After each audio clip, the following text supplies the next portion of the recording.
All right, so on this side we have his current habitat, which is getting just a little bit small, like we said, at David's desk. And here is his upgraded. It's a 22 by 17 by 24. And we're gonna go ahead and put some new plants in it, take some of the plants from the old one, put it in the new one, and we have Tim and Hillary to talk about the best care for your crested gecko. Let's go. So first things first, Hillary, let's talk about the plants that we picked up we just went to Lowe's today, because we want to show that you don't need to go to a specialty plant store. You can just go to your local plant store, especially for something like a crested gecko, which is super common, super available. You don't need to go all out. So Hillary, talk about some of the plants we picked up today. Well, plant-wise, I like to go for plants that have wider, broader leaves for crested geckos because they are flat, they have sticky fingers, and they appreciate flat surfaces. Also, if you can pass me this one, I found this on the sad plant rack. He was about 75% off. And he's totally salvageable. So I'm going to show you, we're going to give him a haircut, and he's going to be a perfectly good plant for Crest in this new enclosure. And it's just another way that you can have really beautiful enclosures and do it on a budget too. Yeah, pretty much any plant can be salvaged, so long as it's not completely dead. And sometimes even when they are dead, if the roots are still alive, you can cut the leaves off and they'll grow back. Yep. Don't think that just because a plant doesn't look good doesn't mean you can't make a beautiful enclosure if you put the work into it and really try and take care of it. So what's going to be your planting strategy? I know we've talked about it for some, dart fries and things like that. What's your planting strategy on this habitat? Well, for this one, like I said, they do appreciate the more flat surfaces. So when we did chameleon enclosures, we gave the chameleons smaller sticks on which to grasp with their hands. Yeah. But crested geckos don't need that, which is why we have these bigger ones here, because he will be able to climb up those better. So let's get to it.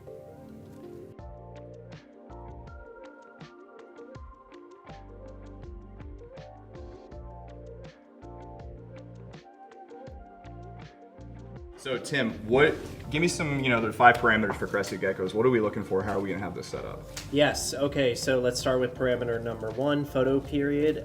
Crested gecko is gonna be somewhat of a stable photo period throughout the year.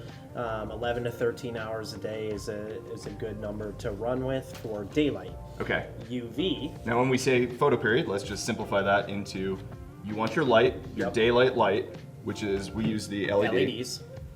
For about 11 to 13 hours. Yes. Just use a simple timer, maybe change it a little bit in the winter? You could drop the photo period down to the 11-hour mark during the winter, and then for the spring and summer, I'd bump it up to 12 to 13 hours. Now, where are these guys naturally from?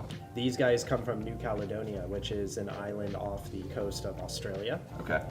And on New Caledonia, geckos are actually one of the largest predators that exists up until the introduction of cats. Yeah. So don't introduce cats, because otherwise you got some cats and apex geckos. predator. Yeah, cats and geckos don't get along too well. So that's why they have that 11 to 13 hours. That seems long. I mean, it's winter here in Bethlehem. They're tropical. They're tropical. Yep. So then number 2, UV. So UV, the jury is still out, but essentially we feel that UV, especially at a moderate level, is very desirable for all reptiles and amphibians. Okay. So I would recommend a 5.0 bulb on between 4 to 6 hours a day. And actually, quick shout out in this video. We've mentioned it before in other videos, the Reptile Lighting Facebook group. We actually had in the Reptile Lighting Facebook group, one of the members did a test of our UVs. Yes. And so go check that out. It's got a lot of really good science information. Yeah, and the results are in, so it's official now. Our UVB bulbs are on the map, so definitely research them. So check that out. Okay, so Hillary, I think, has a plant ready to go. Yep. Let's go ahead and put this in here. So quick haircut. Wow. And Brand it looks new. like a brand new plant. Again, salvageable. I will say that during the winter is probably the best time to get discounts on plants. Yeah. They've had, at the big box stores especially, they've had a rough go at it, so, So I don't want to say that the sad plant rack had extra sad plants on it, but Yeah. Oh, here we go. So look at the health of that root. He's got a great root system. Yeah, that's what you want to be looking for. And So back in the yeah, corner we're there. gonna put this plant in the back corner because it is a taller plant and it will bush out and create more foliage over time. Yep. So that is a really appropriate position for it. We're just gonna stage the plants for now. Let's start with the second tallest plant. Yep, and this one will gain a lot of height too, and eventually Eventually, you will have to transfer this out of the enclosure in probably about a year or so, but Yeah, it will make a great house plant after That's that. a fiddle leaf ficus, correct? It is. Yeah, Yep. so those plants get enormous. They're trees. You can trim it back for a while Yeah, until you you can. have to pull it out. I You mean, can you can trim kind of bonsai it a little bit. Yeah, and that's true of any plant that has like a branch structure. You can trim them and actually train the plant to grow the way in which you want it and stay small. And if you do, a lot of people have Ficus benjamina and have experienced the leaves falling off because maybe you forgot to water it for a week or so. Something that Hillary has taught us is if you take the healthy branches and you actually trim off all the dead leaves, they will sprout back new leaves. Yeah. Plants they do are it a little more quickly, too. resilient than you might think they are. Yeah. You know, a lot of people get really kind of freaked out about taking care of plants, and if there's anything I've learned in the past couple of years in doing this, it's that you can really see a lot of growth with plants that look like they might not. Yeah, give it quality lighting. We like Yep. our LED, a daylight source, and make sure that the water level in the terrarium is appropriate but not too wet. So we're talking a moist substrate with a drainage layer. When you water, it'll get wetter, but allow it to dry out in between, and plants pretty much universally recover. So let's talk about our special plant we're putting in this one. Well, this one's kind of more of an experiment here. I love Venus flytraps, and this one was on the sad plant rack as well, and he needed to be rescued. So we're going to attempt to have a Venus flytrap in with Crest as well. If you haven't gotten the idea, it's Hillary's no-kill plant shelter. So if she sees it on the sad plant rack, it's going in an enclosure. And we're going to give it a go. We haven't actually put one of these in an enclosure yet. So representing the science side of the conversation, I will say that there's some risk that the Venus flytrap could be trampled a bit by the Yes. gecko. But hey, better than dying on a rack at Home Depot. So let's give it a shot. Theoretically, it should like this environment. Oh, this would be a very good environment for sure. It might not be quite wet enough, but I would think it probably would be good, decent. So David, since this is going on your desk, you're going to have to make sure you water. Yeah, the Venus flytrap may need a little extra water. While we're talking about those environmental parameters, we might as well cut to environmental parameter number 3, which we know is heat. Yes. Crested geckos require a peak temperature in the 78 to 80 degree range. They really don't need much warmer than that. And room temperatures in the high 60s, low 70s are fine for the rest of the enclosure. So we don't actually use a heat lamp over our Crested Gecko terrariums. The heat coming out of your LED and T5 bulb will be sufficient, especially insulated inside of a leaf habitat. It's just another reason why they're a great beginner species. They really are, yeah. Even, leopard geckos need a warmer basking area. So with a leopard gecko, you do have to provide a heat source, whereas with Crested Gecko, you just don't. Parameter number 4, water and rainfall. We will do that via, I'm not sure if David is going to use a misting system or not, but yeah, okay. So basically, we'll set that mister to mist twice a day. Just after lights on in the morning, when the animal would naturally have a increase in humidity and rainfall in the form of dew, and then probably at night before the lights turn off, so that he has an elevated humidity to go to bed and an opportunity to drink when he wakes up as the lights turn off.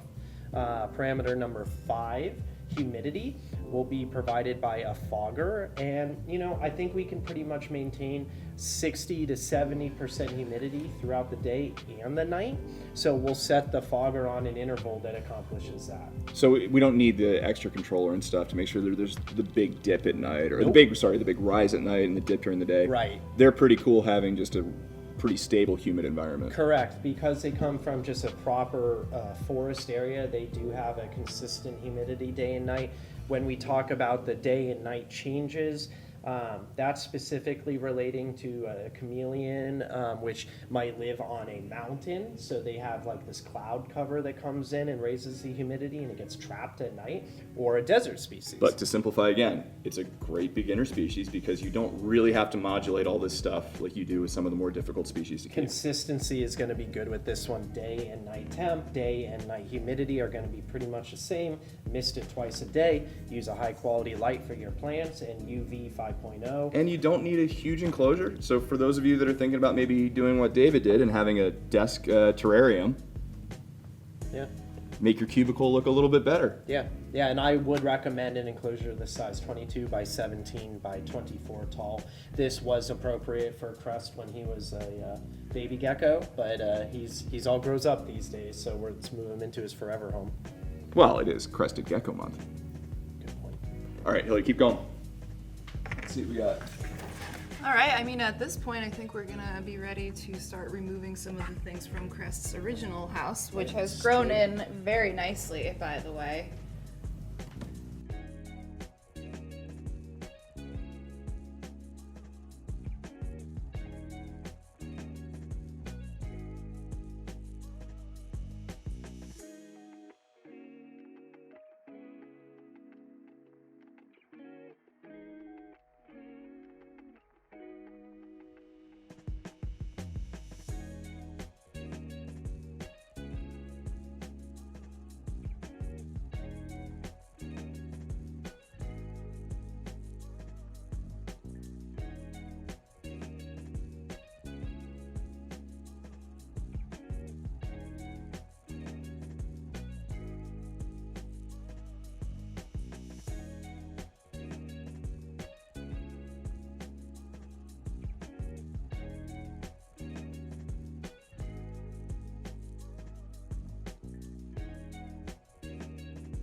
Hey guys, what do you think?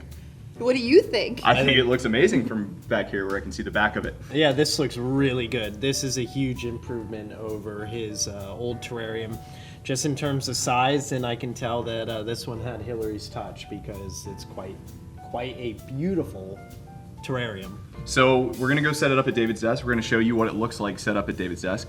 And we hope that maybe you got some fun ideas about plant selection and maybe some care tips. Also, by the way, on the care tips, I know Tim gave them in the video. Check out the Leap website. We have a care sheet for crested geckos that we wrote specifically for Crested Gecko Month. Yes. Written by a gecko breeder, so you know it's gonna work and it's gonna be perfect for taking care of your animals. It's how David does it and it's how we really recommend it. So I did want to mention as I carry this to David's desk, we do get a lot of comments on Facebook and we appreciate all the good and the bad comments because it helps us make better products. But I'm carrying this thing, not supporting the bottom. It's fully planted. And I don't think I'm the strongest guy out there. So I can carry this thing no problem. And a lot of you were saying, oh, I'm worried about the bottom falling out. I'm worried about the weight being an issue because it's a lightweight enclosure. Not a problem. Crest is happy.